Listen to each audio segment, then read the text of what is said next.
ఆంధ్రకేసరి యొక్క సమాఖ్య కూడా ముఖ్య ఉద్దేశం ఏంటంటే ఈ సంవత్సరం ఇంతకుముందు చాలా మంది ప్రముఖమైనటువంటి కవులందరినీ కూడా పిలిచారు.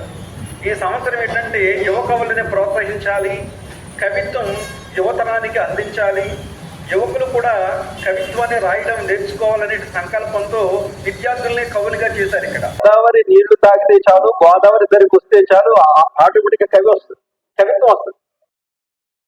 జానకిరావు గారు రచయితే కాదు, మంచి గాయకులు కూడా. వందే మాత్రం శ్రీనివాస లాంటి అద్భుతమైనటువంటి విప్లవ భావ కవిత్వాన్ని రాస్తున్నారు. ఒకసారి కళాశాల దొరుకుతూ ఆహ్వానిద్దాం.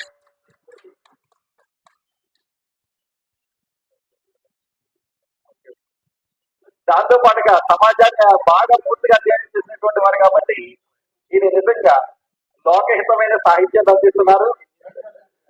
వారిని సన్మానించవలసిందిగా కోరుతున్నాం.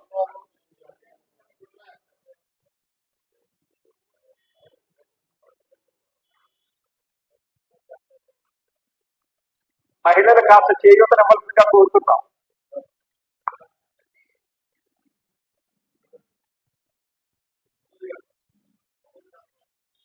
ఆదర్శ అధ్యాపకురాలుగా ఉన్నారు, వారిని కూడా సత్కరించవలసిందిగా కోరుతున్నాం.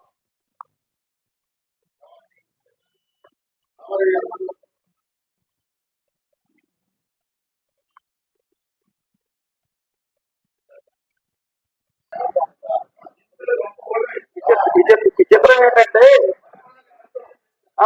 మరుపురా చిత్రం. సంజీవరావు గారు సన్మానం చేయడం చెప్పుకోదగిన విషయం.